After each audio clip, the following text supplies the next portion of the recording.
Good morning बच्चों, मैं जितेंद्र कुमार शर्मा स्वागत करता हूं आपका आज की कक्षा में। आज की कक्षा में बच्चों हम पढ़ने जा रहे हैं कक्षा 3 की पर्यावरण अध्ययन की पुस्तक अपना परिवेश का चौथा अध्याय स्वच्छता की आदत, जिसका पहला भाग हमने पिछली कक्षा में पढ़ा था, जिसमें हमने मुलाकात की थी गुरमीत से। और गुरमीत ने हमें काफ़ी सारी स्वच्छता की आदतों के बारे में बताया था, जिन्हें सीख करके हम अच्छे बच्चे बन सकते हैं। साथ ही साथ उन आदतों को अपना कर हम कभी बीमार नहीं पड़ेंगे। तो बच्चों, आज के इस भाग में हम ये जानेंगे कि शरीर की स्वच्छता ही ज़रूरी नहीं है, उसके साथ साथ हमें हमारे आसपास के परिवेश की भी स्वच्छता का ध्यान रखना पड़ेगा। तो बच्चों चलो शुरू करते हैं आज का अध्याय, जो है घर की सफाई। देखो बच्चों, स्वस्थ रहने के लिए शरीर की सफाई के साथ साथ आसपास का परिवेश भी स्वच्छ होना चाहिए। जैसा मैंने आपको बताया ना, शरीर के साथ साथ हमें हमारे आसपास की स्वच्छता का भी ध्यान रखना चाहिए। क्यों रखना चाहिए? क्योंकि हम अधिकतर समय अपने घर विद्यालय में ही रहते हैं, अतः हमें अपना घर, पड़ोस व विद्यालय को साफ रखना चाहिए। देखो बच्चों, हम ज़्यादातर समय विद्यालय में गुजारते हैं, घर पे गुजारते हैं। अगर हमारे घर और विद्यालय साफ़ नहीं होंगे, उनमें गंदगी होगी, तो गंदगी में कीटाणु होंगे और कीटाणु हमें बीमार कर सकते हैं। इसलिए हमें हमारे शरीर के साथ साथ हमारे आसपास के परिवेश की स्वच्छता का भी ध्यान रखना होगा। जैसा कि आप इमेज में ध्यान से देखो बच्चों, सारे बच्चे मिलकर के अपने विद्यालय को कितना अच्छी तरह से साफ कर रहे हैं, सफाई का कितना ध्यान रख रहे हैं। कोई कचरा उठा रहा है, कोई झाड़ू निकाल रहा है, सब बच्चे मिलकर के स्वच्छता का पूरा ध्यान रख रहे हैं। बच्चों आगे देखते हैं, घर की सफाई के साथ साथ हमें सार्वजनिक स्थानों जैसे विद्यालय, अस्पताल, बस स्टैंड, रेलवे स्टैंड आदि जगहों पर भी सफाई रखनी चाहिए।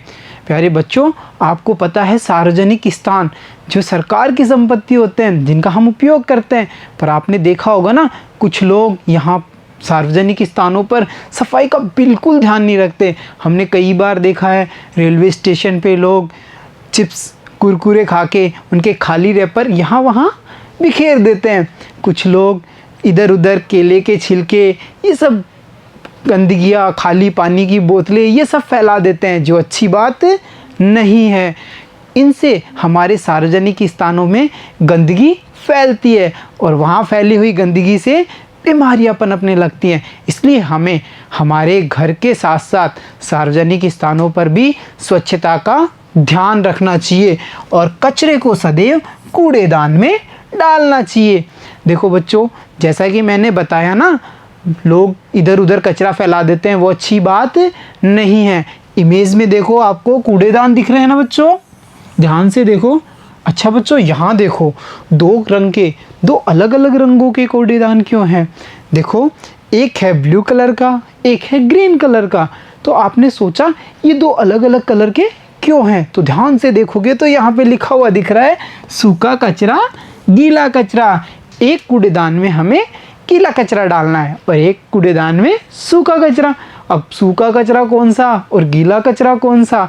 तो देखो बच्चों, जैसे फल सब्जियों के छिलके, रसोई का जो वेस्ट है, वो सब चीज़ें हम गीला कचरा में डालेंगे, गीले कचरे वाले कूड़ेदान के अंदर। और जैसे खाली रैपर हैं, खाली बोतलें हैं, ये सब हम सूखे कचरे वाले कूड़ेदान में डालेंगे। तो देखा ना आपने, कूड़ेदान भी कई प्रकार के हैं, जिनमें हम अलग अलग प्रकार का कचरा डाल सकते हैं और चारों तरफ स्वच्छता रख सकते हैं। तो करेंगे ना हम आज से कूड़ेदान का उपयोग। तो चलो बच्चों आगे देखते हैं। हमें अपने घर का कूड़ा कचरा घर के बाहर ग्राम पंचायत, नगर पालिका, नगर परिषद द्वारा तय किए गए स्थानों पर डालना चाहिए। बच्चों, आप या तो गांव में रहते हैं या फिर शहर में रहते हैं, तो गाँव में ग्राम पंचायत और शहरों में नगर पालिका या नगर परिषद एक स्थान निर्धारित करती हैं, जहां पर पूरे गांव या शहर का कचरा डाला जाएगा। तो हमें भी हमेशा उसी स्थान पर घर का कचरा डालना चाहिए और इस बात का विशेष ध्यान रखना चाहिए कि घर का कचरा सड़क पर इधर उधर नहीं डालना चाहिए।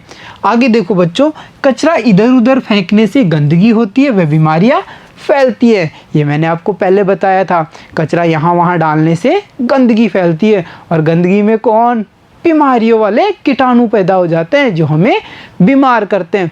कभी कभी बच्चों आपने बारिश के समय देखा है ना, नालियों में जब खाली पॉलीथीन जमा हो जाती है तो चारों तरफ गंदगी फैलना शुरू हो जाती है और जमे हुए कीचड़ में मच्छर, मक्खियाँ और अनेक प्रकार के कीटाणु पनपने लग जाते हैं जो हमें बीमार कर सकते हैं। इसलिए हमेशा कचरे को कूड़ादान या नगर पालिका, ग्राम पंचायत, नगर परिषद द्वारा तय किए गए स्थान पर ही डालना चाहिए। समझ गए ना आप? अच्छा बच्चों, नीचे वाले इमेज में देखो, आपको एक गाड़ी दिख रही है ना।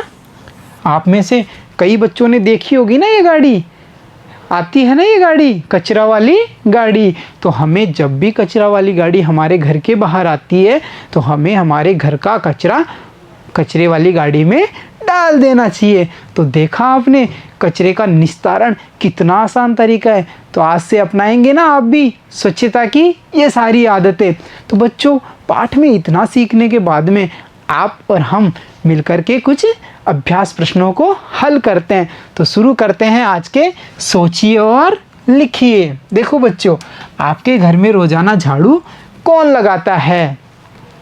अपने घर में मम्मी, दादी, बड़ी बहन या पिताजी भी कई बार साफ सफाई का ध्यान रखते हुए झाड़ू लगाते हैं।